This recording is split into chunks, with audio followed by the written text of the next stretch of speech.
Welcome to Soulfire Wisdom with Kate Olson. As an evolving spirit and change adventure navigator, it is Kate's mission to empower and guide you on your path and inspire your truest passions.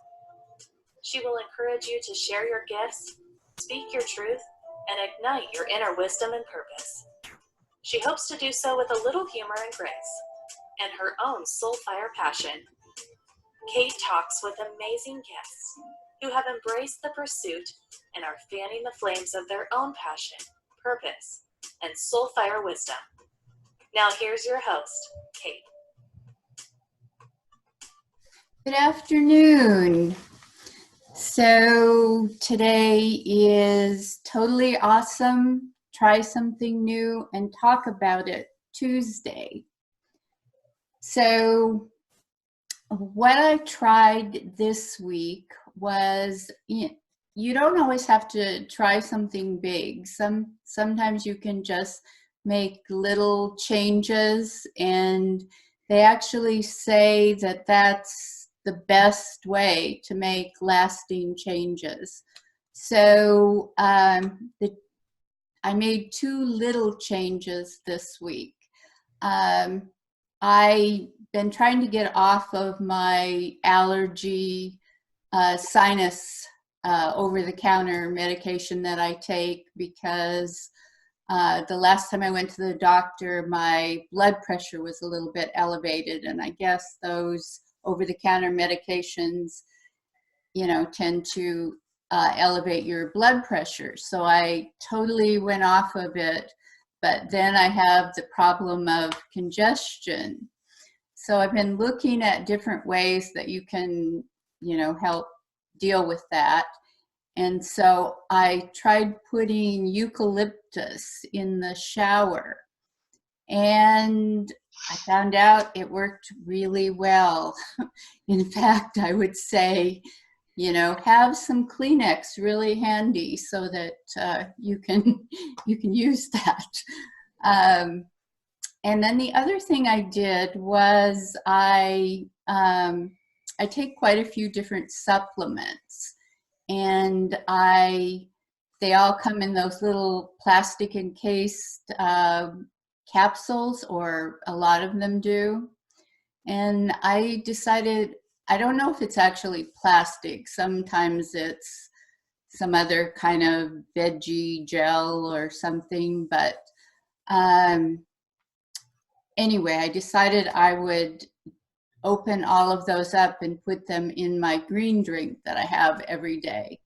And when I did that, there were about 8 different casings, and I didn't bring that. I was going to bring that to show you all the plastic gel veggie stuff, what that looked like. It's about a half a cup of plasticky looking stuff, and I'm pretty sure my body does not need that.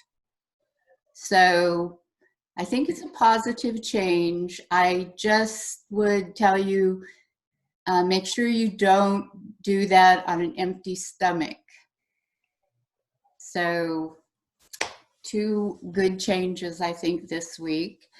If this is your first time tuning in, I'm a hypnotherapist, an NLP practitioner, a life coach, and a Reiki master. But I like to call myself a change adventure navigator because I love leading people through obstacles and adversity to find their path, purpose, and peace. And along the way, hopefully a little soulfire wisdom. And so we have a great show planned for today in honor of Valentine's Day. We're going to talk about dating, which is, if you're single, that's probably, if it's not something you do, it's at least something that's occurred to you.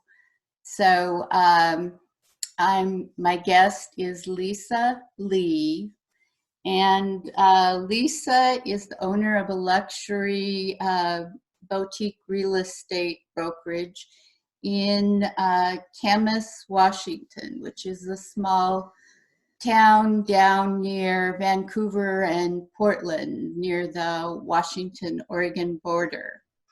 And she's a mom of two young daughters, ages 8 and 13. And she is a 49-year-old conservative dating blogger. And she was thrown into the dating scene after divorce at age 46. And her, as I said, she writes a dating blog, and her dating blog starts out this way. After a total of 25 years of being married, I would have to say I've had little experience with dating. If you've been on the dating scene in the last few years, you're very aware that everything has changed. The last time that I was dating, first base was kissing, second base was up the skirt, and third base was, well, you know where. At least that's what I remember from the olden days. As a single mom of 2 kids, you wonder what your options are for dating nowadays. Well, she says, you know you can wait and see what falls into your lap. But she's done that, and it didn't fare well since she's single. So she thought one alternative would be to try a dating app, which some of her girlfriends had recommended. So she set out to try it. And thus, her dating blog, Sex in the Little City, was born.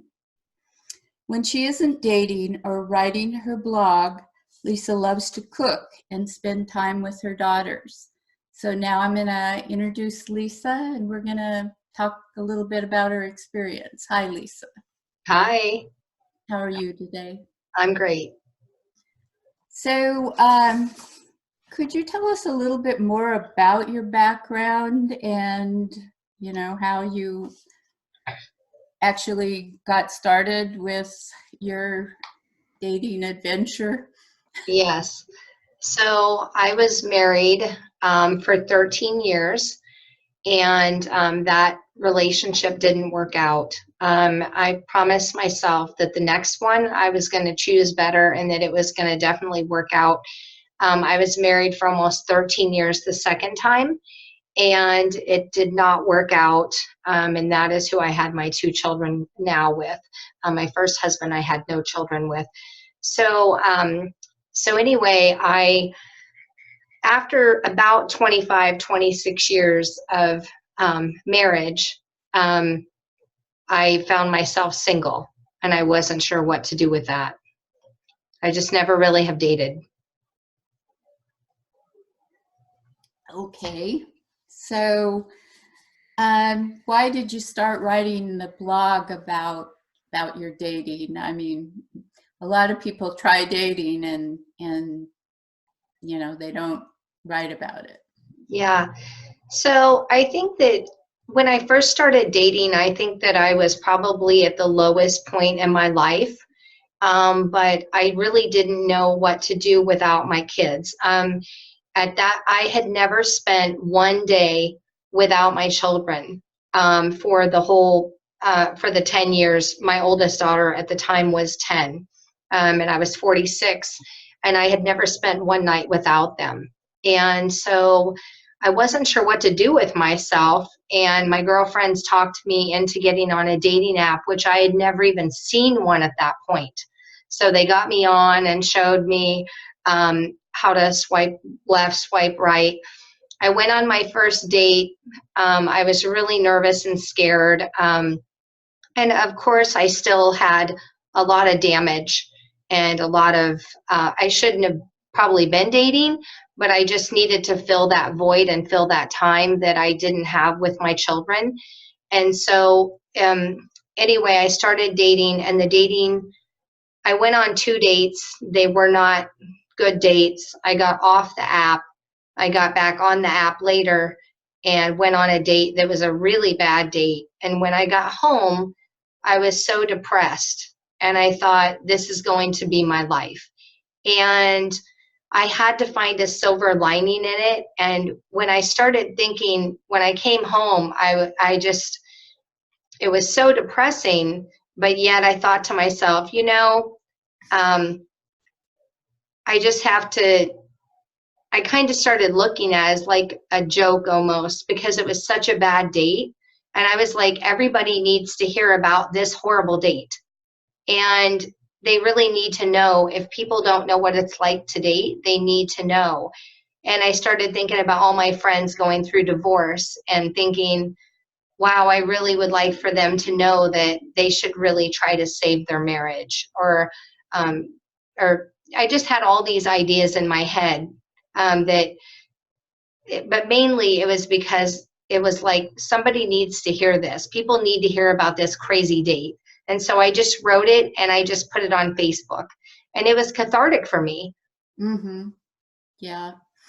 So can you give us a little overview of how how you see the dating scene today, and, how it's changed since you last dated before this time period, So before you were married?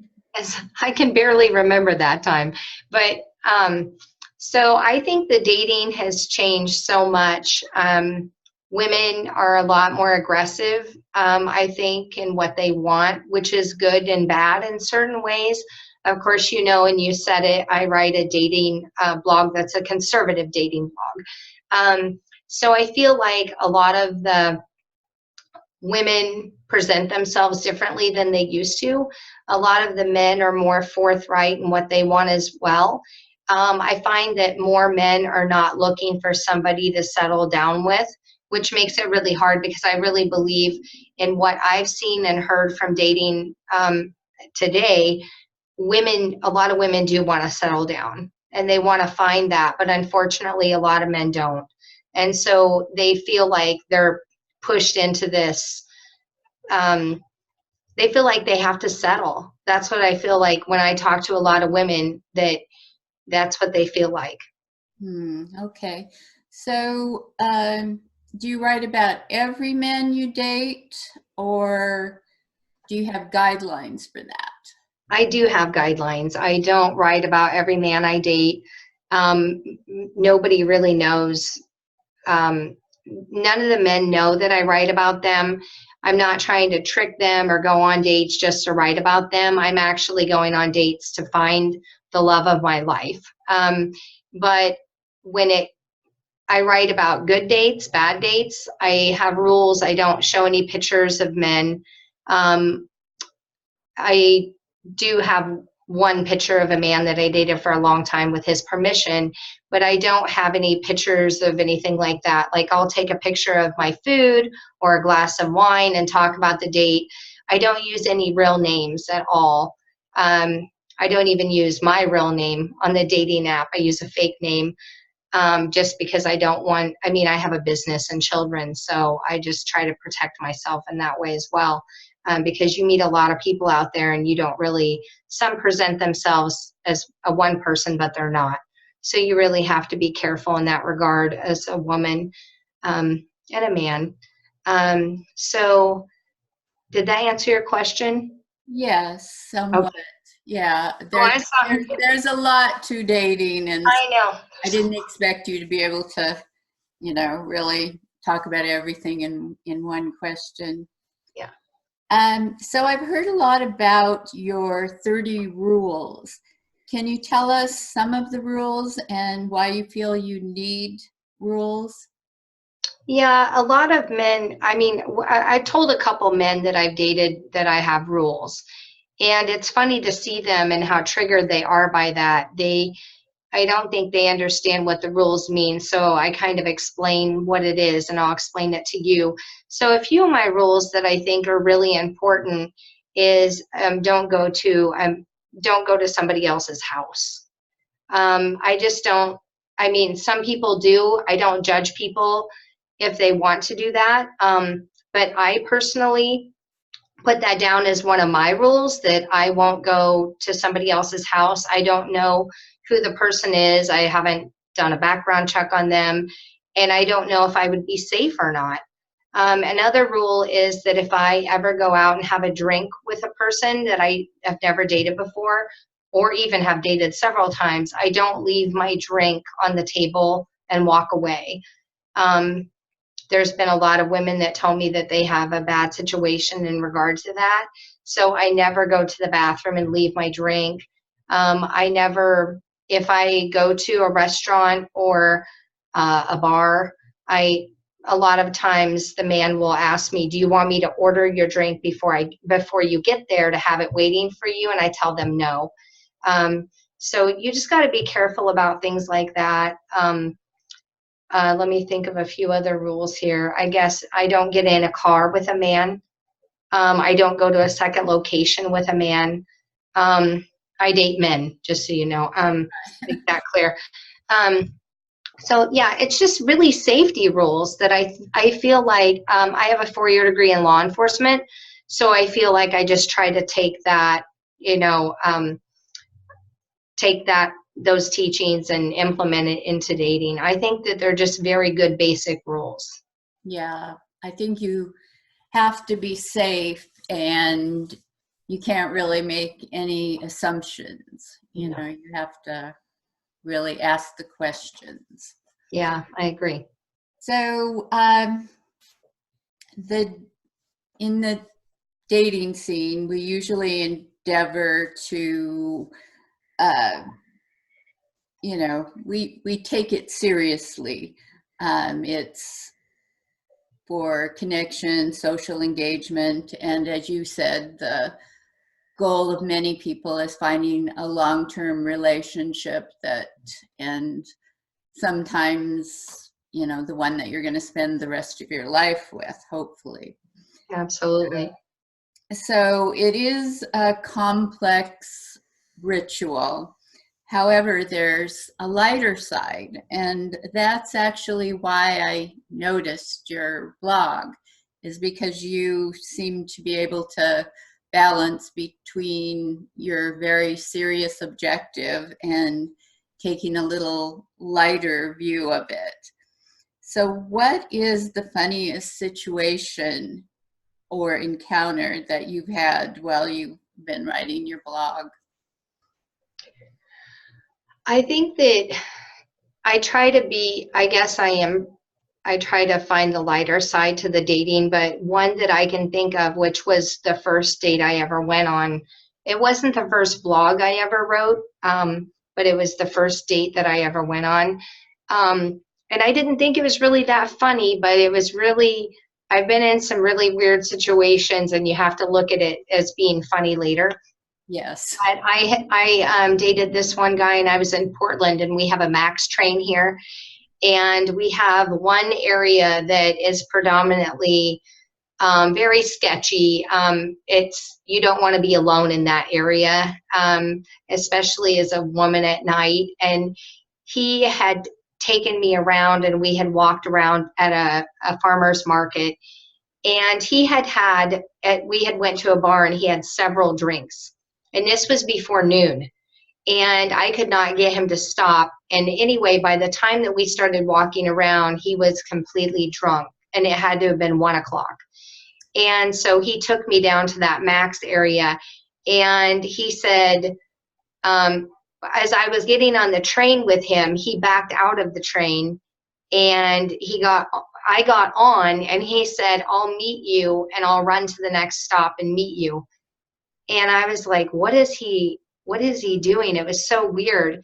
And I got on the train by myself in this really bad area of town, and I went to the next stop, and he bolted and was running along the train. And then he got on to the next train. He got on the next stop, and he sat down next to me. And this woman was there sitting next to him. And then as we went to the next stop, she got off, and he said, hey, I really like your butt, to the other girl. I'm just like, I don't know what's going on here. The whole thing was so weird. And then he tried to kiss me at the end. And I was just really, at the time, now I find it funny, that it was such a weird, funny situation. But at the time, it was just really, it was Yeah, scary. it wasn't so funny then, but looking back, well, you No, learned something quickly there. yes. Yeah, Yes, and that's where I put some of my rules, like don't go to a second location, just stay in one place and you can have a fine date there. You can have a wonderful date in one place. You don't need to go anywhere else for your date. yeah, probably a good rule. Yeah. So, has your dating blog affected other people positively or changed any lives that you know of? Yes. So this is the part that I'm most proud about, because really I started the blog selfishly because it was cathartic for me to write it.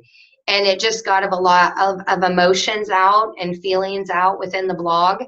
But it was crazy because 2 years ago I was at the fair and this girl come running up to me. She had to be like 21, 22 years old. And she was like, "Are you Lisa?" And I was like, "Yes." She's like, "Are you Lisa Lay?" And I'm like, "Yes, I am." And she's like, "Oh my God, I feel like I'm meeting a movie star. I follow your blog and I can't believe I recognize you and you're at the fair." And she said, "I do all your 30 rules. I have implemented all your 30 rules and they have kept me so safe. And I can't believe there was so many rules that I didn't think about, that I could have been in a precarious situation." And so that was really cool to see that it affect this young girl, and here I was, 48 years old at the time. And then I've also had two couples write me and say that their marriage was impacted in a great way because they were thinking about divorce or separation. And the women would actually read the blog in the car to their husbands. And when they got done reading all these blogs that I had done, all these posts, they were just like, "We should really go to therapy. I mean, we Don't should be on. probably not start dating." And I was like, that was my goal too, later on when I started writing this blog, was that it would save marriages and really make people think about, getting out of their marriage and really trying to work on keeping their grass green in their own yard, you know? Well, I guess that's one good goal. I wish that dating could be a better experience in a lot of ways. I mean, I think it can be. It just some some people don't play the game very well. No, they don't. So, how has writing your blog impacted your own life and your relationships and your view of dating overall? I mean, I know there's a lot of obstacles, but there's some good parts to it too. I know. Yes. So I think that it's really helped me become really reflective in what I want in a partnership with a man. And it's made me be more open-minded to different partnerships. Even though I want this particular kind of partnership with a man that's a long-term monogamous partnership, I am not upset with anybody else's choices. I have many friends that are polyamorous, non-monogamous, bisexual. It doesn't matter, but it's really opened my eyes up to be more opening and inclusive and accepting of those. I always have been, but even more so. And I also think that where it's really helped me was that, hold on, I had a thought in mind that I was thinking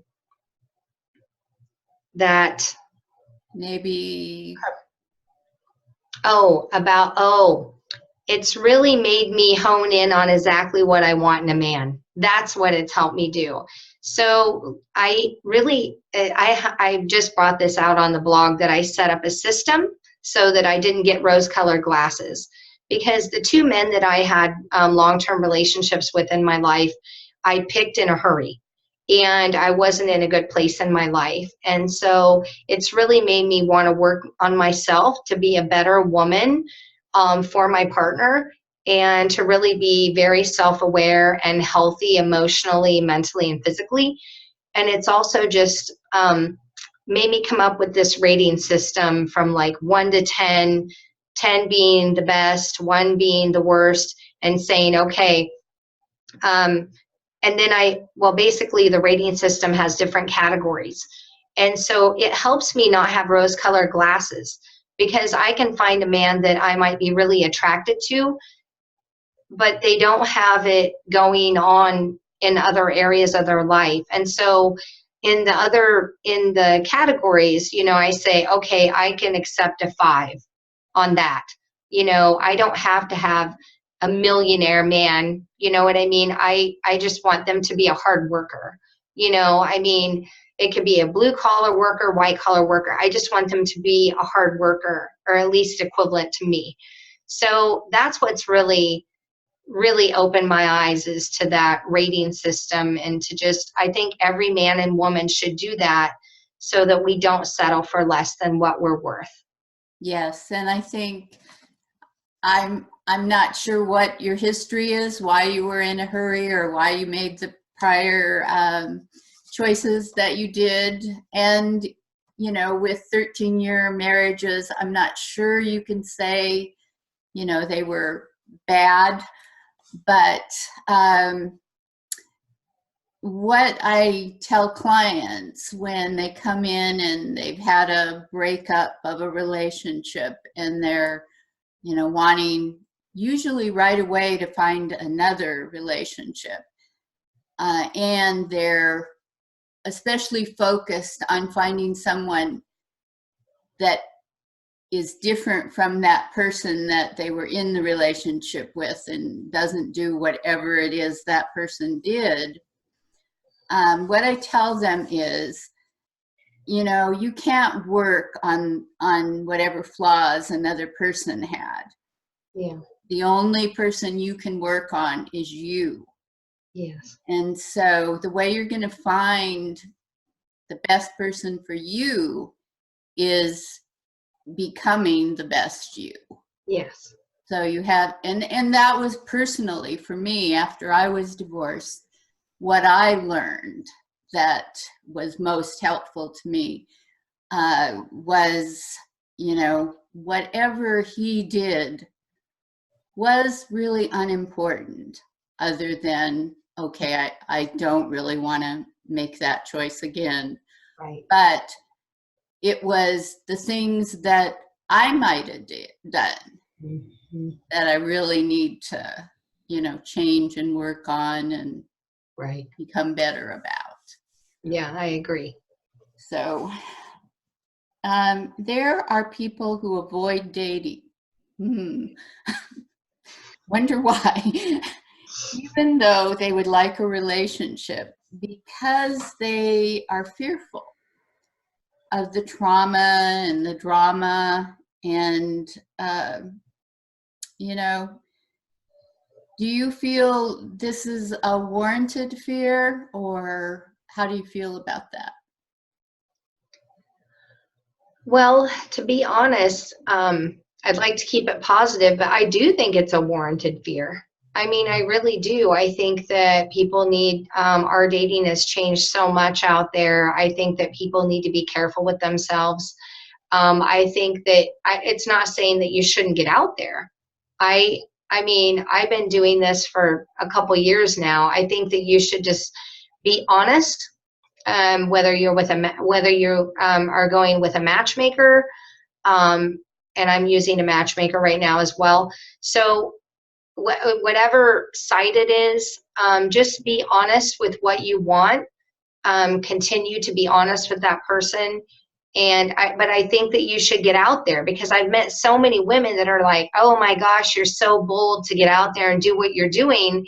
And they've been sitting at home for 7 years and they've never had one date. And they say, well, I can't find anybody. Well, of course you're never going to find anybody. But it's not just about, if you don't want to do apps, which, it's not my favorite avenue, but I mean, that's how it's done nowadays compared to back in the day. But you can go do meetup.com. It has hiking and book clubs and cooking, all different sorts of things. So my point is, just get out there and live life. And when you do that, you're going to find your match. Do I think that I'm going to find my match on a dating app? Probably not. I mean, it would be great if I could find the love of my life quickly on a dating app, but I don't see it happening. Maybe a 1% chance or a 5% chance, but I also get out and live life and do things. So that's what I would encourage people to do, but be careful doing it. I think that is good advice. What I would add to that is, if you want to find somebody, you do have to get out there in whatever way you choose to do it. I mean, nobody is going to come and knock on your door, most likely. I mean, I'm sure somebody will say that did happen to them, but in general, that it doesn't happen that way. No. But it's also okay not to be dating and looking all the time. Yes. I mean, you can take a break. It's okay to be single too. I mean, you don't always have to have a partner in your life. That's But if right. you want one, you do have to be willing to put yourself out there and meet people. Exactly. Yep. So in general, do you feel optimistic about dating or your possibilities of finding that love of your life? Yeah, I do. I feel like that you have to comb through a lot of people. But I really believe that, like I said, I'm looking at it as a journey now, instead of, like you said, just focusing on, I need to find somebody, I want to find somebody, I'm lonely, or all these other things. It's really just about healing and getting to know who I am and being better for a partner. And so I just view it as a road or a path that I'm traveling down. And when I get there, I mean, I don't know how far down the path I'm going to need to go, but I'm optimistic that I'm going to find the person that is going to match me. Yes. And you always do learn something from those experiences, which makes you better and more prepared for the relationship that you do find. Exactly. So what is your long-term goal with the blog? Do you have any plans to write a book or anything? I am going to write a book. Actually, I was trying to compile enough blog posts that I would like for it to be short, just short stories. So I'm going to definitely write a book. I'm going to put the blog posts in there and the short stories, but in between, I'm going to put a little bit about my life. And so as they read like maybe three or five of them, then there's going to be a post about my life and my journey and what I've went through and what I've learned. Okay, good. So we're almost coming to the end of our time. If you could leave the listeners with one takeaway from today's show, what would you want that to be? I think that if you are dating or looking to date, that you should do it without expectations. Just really go out and get to know the person. Even if you meet that person and you're not attracted to them, or they don't look like the picture that they claim that they look like, or they don't turn out to be the person that you know that can be your partner, just get to know them as a person and just have fun with it. And whatever you're going to do, have a drink, have dinner, play pool, but just don't put any expectations on it, because if you do, I find that you're just going to walk away more sad or depressed. Just look at it. I always set up every single one of my dates as I tell the date, look, I'm coming to you as a friend. I want to get to know you as a friend and no expectations. And so that relieves both parties. So that's what I would say, that if you're looking for a dating situation, that's how you should go into it. Yeah, it doesn't have to be a bad experience if you don't have expectations attached to it. We Exactly. meet people every day who aren't, our lifelong love of our life. And some of them become good friends, or just maybe a business associate or a contact. So you never know really what's going to come of a meeting, acquaintance. And in other areas of our life, we don't meet people and attach those huge expectations onto it. So, we probably shouldn't do it in dating either. Exactly. So if somebody wanted to, get in touch with you either for reading your blog, or maybe they're interested in buying property in Southwest Washington, how would they get in touch with you?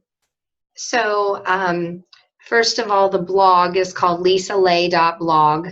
My last name is spelled L-E. And then if they want to get in touch with me, my number, I give out my number, it's fine, 360-213-7864. And I am in downtown Camas, right next to the Chamber of Commerce. I have a little boutique here, as you mentioned, that I sell real estate out of with Real Living. So yeah, if people want to contact me, they're certainly welcome to. And do you want me to give my email or anything, or will you be putting that on the? That will be on the radio website, but you can go ahead and give that out if you would like to. And Okay. if they forget, they can go to guests on the radio website and then scroll down to Lisa's picture. Okay. Yeah, it's Lisa at lisalayproperties.com. Okay. So you're welcome to just write me, call me, text me, whatever. Yep. Thank you so much for being here and talking about this. And I do recommend reading Lisa's blog. As I said, she gives a light perspective that usually has a little humor in it, and I have really enjoyed reading her blog. Oh, thank you. So I have a thought for you to carry with you through your week, and that is, find the person who will love you because of your differences and not in spite of them. And you have found a lover for life. And that was said by Leo Buscaglia, or Buscaglia, yes. He's got one of those names.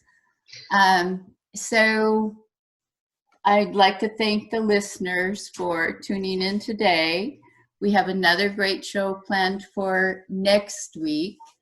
Our show next week, let's see, that is the 18th. So our show for next week is something that I am not recalling right now. So check out the website. I'm not sure why that isn't coming to me. Usually I have them, memorized, but I guess it was too long ago that I put it on the website. I remember the one for the 25th and even the one for the 4th or 3rd of March, but I'm not remembering that one for the 18th of, okay. It's also in honor of Valentine's Day, and it's about relationships. And I'll be interviewing Elaine Head, and she uses enneagrams. So we'll see how she uses those to determine personality types, and we'll see how that can affect your relationships.